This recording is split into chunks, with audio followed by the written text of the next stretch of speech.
everyone. This is Wanda Vitale, and I'm with the Empowered Empaths. We're talking about anxiety today. That seems to be the number one thing that is up in the world. And I certainly understand why that would be.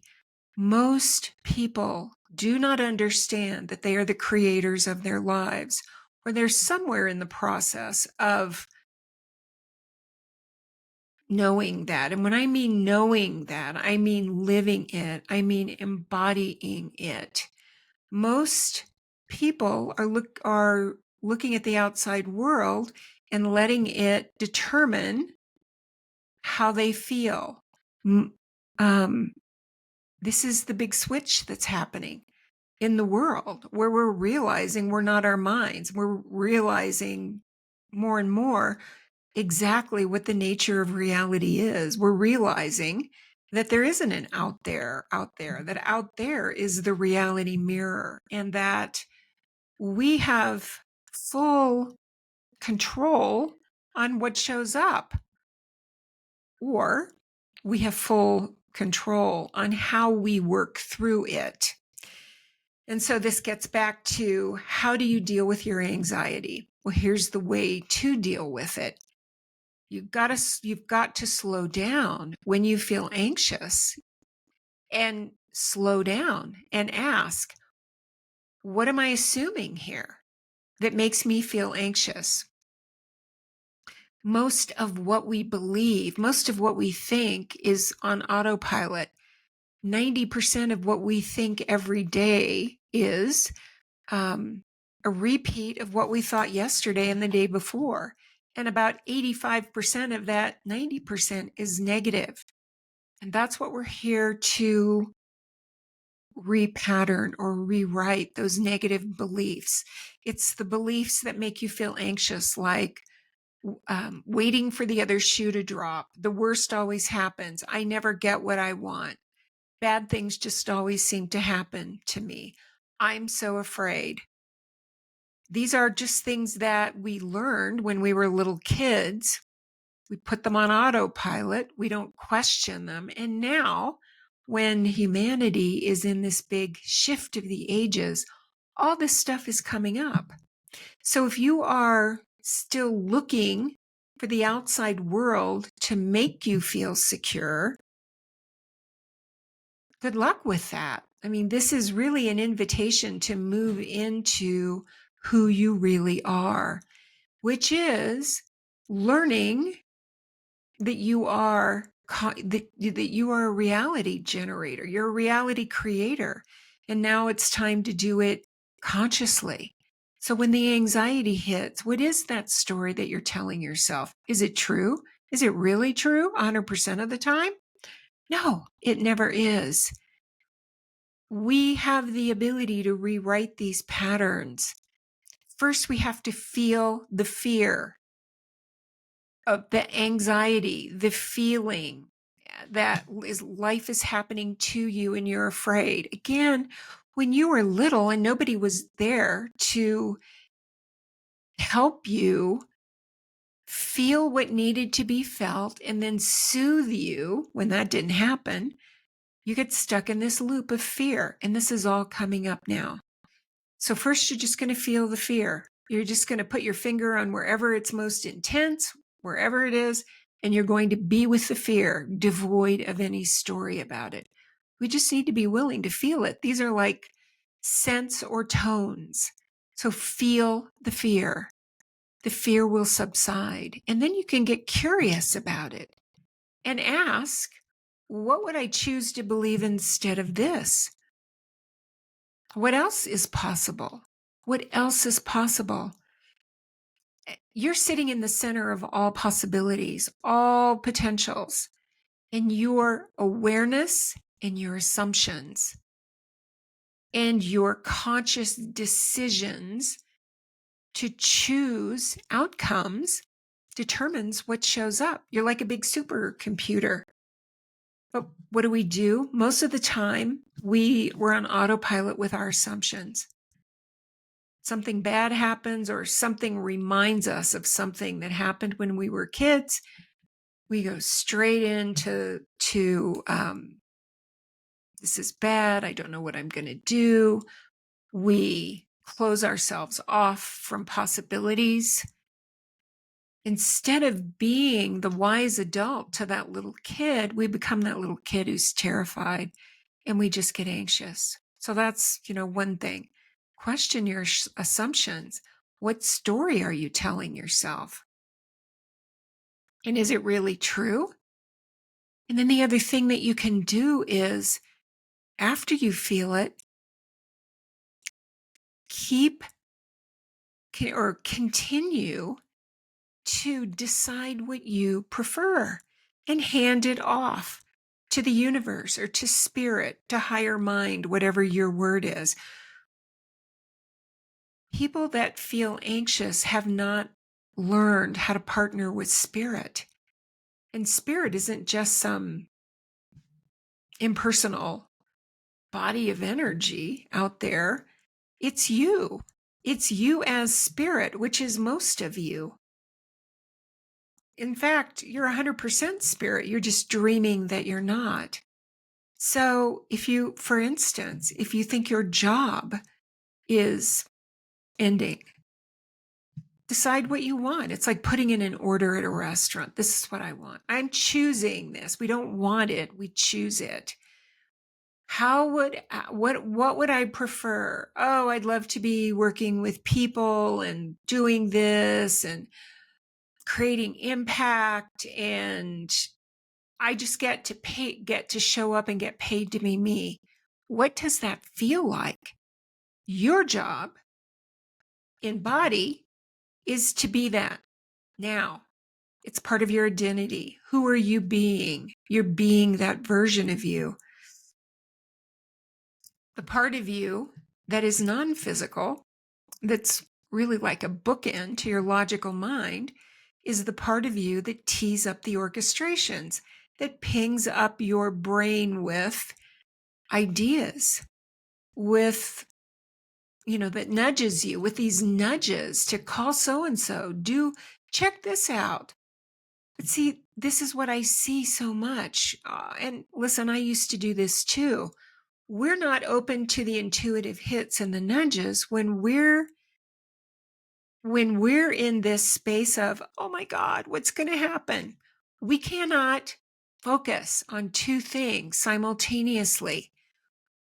We cannot focus on, this is bad. What am I going to do? Oh my God, we're not even present. I won't have money. I whatever. I won't be able to fill in the blank. We're not even present. We're projecting into the future. We can't even notice those intuitive nudges because we only have in each moment now and now and now and now. And in every now moment, we get to decide where our attention goes. So when we're anxious, unless something is headed our way where we're in physical harm, we're fine. And honestly, if something were headed our way and our body was in physical danger, we wouldn't feel anxiety, we would feel fear. And fear is there to tell us to do something, take action, and we would.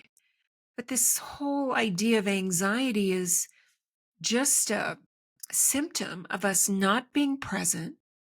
It's a symptom of us listening to our stories, our assumptions about things that haven't happened, or maybe we're listening to our assumptions about things that did happen in the past, but might not necessarily happen now. So when you're anxious, realize that you're anxious. Realize that you're not present. You're not in the moment. You're not saying, right now, I'm fine. And now I'm fine. Right now, I have money. Right now, my kids are good. Right now, right? We've got to change our focus from whatever we think we're anxious about and will impact us to how things are right now, how good it is right now. And then we have to decide, what do I want? What would I prefer? And then we have to become that version of us and be it now. Nothing affects us except our thoughts. Nothing. And as I said, if our body is in physical danger, you won't feel anxiety or doubt. You'll know to move. You will move. But this anxiety is the belief that something outside of you has some kind of control or power over you. And it doesn't. It doesn't. One of the things that really helps us move through anxiety is realizing there is no time. There's no one world. There are multiple versions of the earth. And our frequency and our energy, where we hang around at on a regular basis, what we think about, creates this energetic tone. And that determines what happens to us. We're like a TV station that only gets signals in on that range. So the way out of anxiety is to slow down, realize, again, what am I telling myself that's scaring me? And saying, well, is that true all the time, 100% without fail? The answer is always no. And realize you are the creator of your life 100% of the time. You get to decide what thoughts you think. You get to decide what you breathe life into with your attention, like a buffet.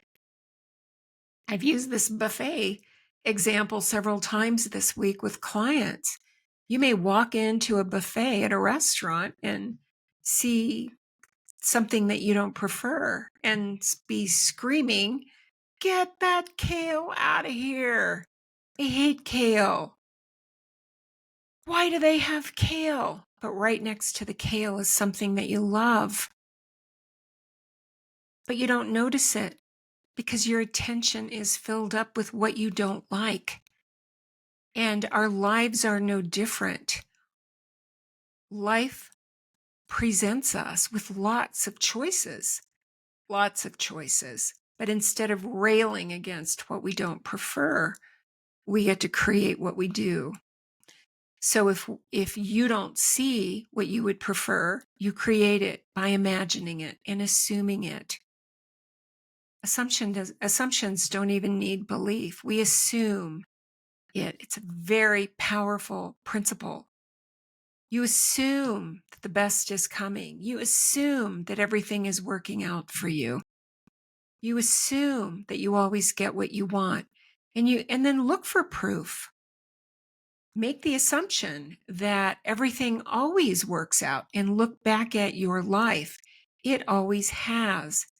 Even when you thought something was happening that was bad, you will find in retrospect, it was all good. It was all good. So, anxiety, check your stories. What are you assuming? Are they true? And then, how do you prefer to feel? Find another story. Imagine what you would like. And then stay there.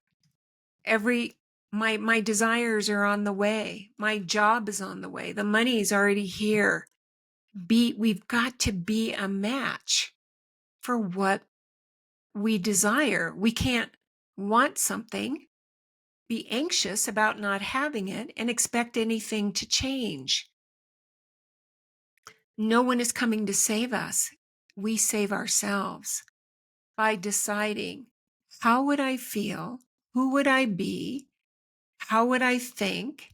How would I respond to this if my preference were right here, right now? What would I talk about? And then we have to be that version of ourselves so that our lives can change and so the world can change. And this is how you're here to change the world, by changing yourselves, by turning anxiety into calm, by seeing things happening in the world as part of this big transition. where things are falling apart so that they can be recreated in a better way and in ways that serve everyone. Thanks for listening.